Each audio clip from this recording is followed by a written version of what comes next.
If I win, if I become president, Mexico will pay for the wall. He, rightfully said, I know their position for a long time. They say they don't want to pay for the wall. They're not going to pay for the wall. And every negotiation starts that way. But Mexico will pay for the wall. Donald Trump there in Ohio making absolutely clear where he stands on building a wall and making Mexico pay for it. Joining me live now, the former president of Mexico, Vicente Fox, coming to us via Skype from his presidential library. President, of course, from 2000 to 2006. President Fox, thanks for being with us.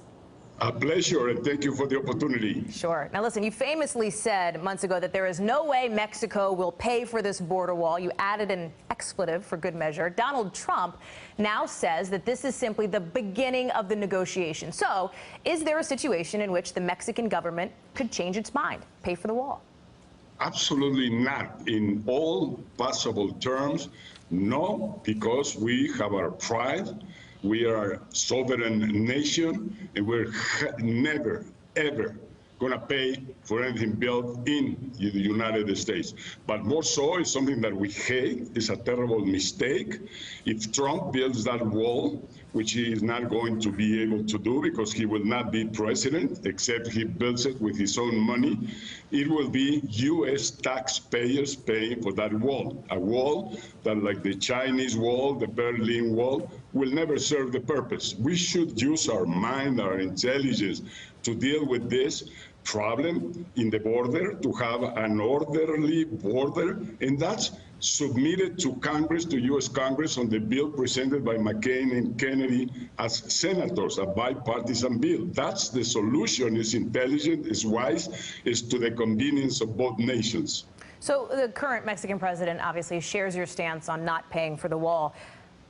After his meeting with Donald Trump, do you still think that President Peña Nieto could be considered a traitor for meeting with the GOP nominee? Well, that's a strong word.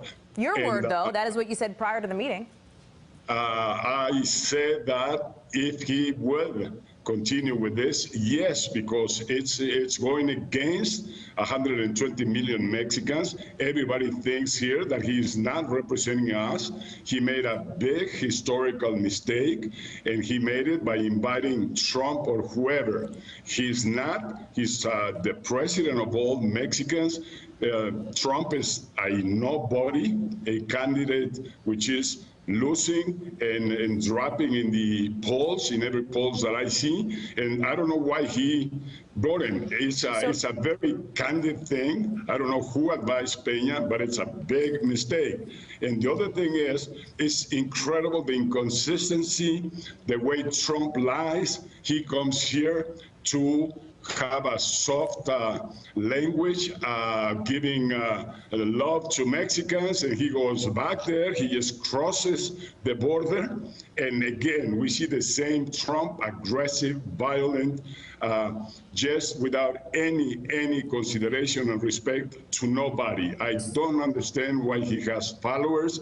That great nation, United States, deserves a much better president, a president that is elegant, a president that understands that when he's speaking as the candidate for the most powerful position in the world, he's not only speaking to Americans, he's speaking to the rest of the world. And the rest of the world, I can tell you, hate him. So, corporate world, political world, and governments. We'll get back, President Fox, to Donald Trump. But quickly then, just to wrap up that question, do you consider President Peña Nieto a traitor or not for meeting with Trump?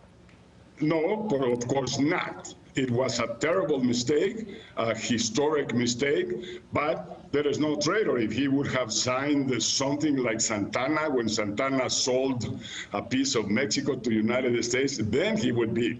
But here there's no commitment, nothing signed, so the word traitor does not apply. What applies is a big mistake with a high degree of myopia, and he delivering in a silver tray to Trump what he came to look for. President Fox, one last one for you quickly here, and I want to make it a two-parter. Should Hillary Clinton meet with President Peña Nieto? Should she accept his invitation? And when it comes to outreach to members of the Hispanic community here in the United States, is there anything Trump could do to win that community over? He would have to be born again he would have to start from zero again. But you cannot erase what you saw, what you said. You cannot back up from the comments you made. We are offended. He has said terrible things, and he will never be able to get rid of that. He just cannot do it.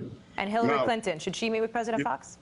Hillary Clinton, I don't recommend either to her or to President Peña to meet, because it's not an equal to equal meeting. It doesn't have any sense. Nor Trump nor Hillary right now have any power, have any decision power. So what do you negotiate or what you deal with them for? When they are one elected president to the United States, the practice is then you receive them, then you invite them. But they have a formal representation because they are elected presidents.